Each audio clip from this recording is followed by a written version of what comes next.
Israeli Prime Minister Benjamin Netanyahu is on his way to the United States. He's going to meet US President Donald Trump. Netanyahu's goal is to convince Trump to increase pressure on Iran. Netanyahu wants Trump to pressure Iran into forsaking its conventional ballistic missiles. Will Trump agree to pursue Netanyahu's goals at the risk of derailing the ongoing negotiations or talks? Here's a report.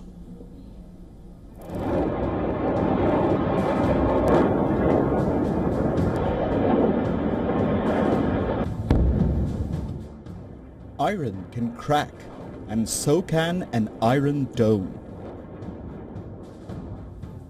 That's a lesson Israel learned the hard way during its 12-day war with Iran. Israel reportedly managed to intercept about 85% of the missiles that Iran fired at it, but that means 15% still managed to get through.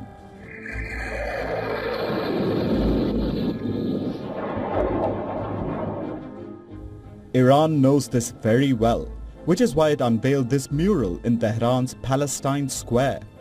The map shows vast swathes of Israel within range of Iran's missiles and drones.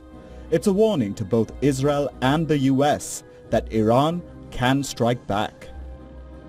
Israel's Prime Minister Benjamin Netanyahu is on his way to the US to convince Donald Trump to make ballistic missile limits a part of the agenda during his talks with Iran. On this trip, we will discuss a range of issues: Gaza, the region, but of course first and foremost the negotiations with Iran. I will present to the President our views regarding the principles for the negotiations, the important principles, which in my view are important not only for Israel, but for everyone in the world who seeks peace and security in the Middle East.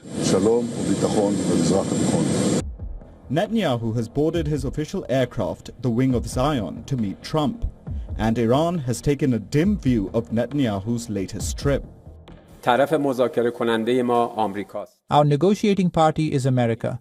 It is up to America to decide to act independently of the pressures and destructive influences that are detrimental to the region. The Zionist regime has repeatedly, as a saboteur, shown that it opposes any diplomatic process in our region that leads to peace. Iran isn't just sitting around waiting for the next chance to talk to the US. It is making its own moves on the diplomatic chessboard. The head of Iran's Supreme National Security Council, Ali Larijani, made a visit to Oman. He discussed the latest developments in Iran's negotiations with the Americans. Iran's foreign minister, Abbas Araghchi, held calls with his Egyptian, Turkish and Saudi counterparts. He informed them about how the talks were progressing, and he said that there was a need to dispel the mistrust over Washington's intentions. Araghchi has also held a meeting with Iran's top generals, and the country's army chief has issued a clear warning. If Iran's enemies make any miscalculation, they will face a response unlike anything they have ever seen. Tehran clearly doesn't trust Trump, and now Netanyahu is on his way to demand even more American pressure on Iran. The question is, will Trump agree? Bureau Report, WION, World is One.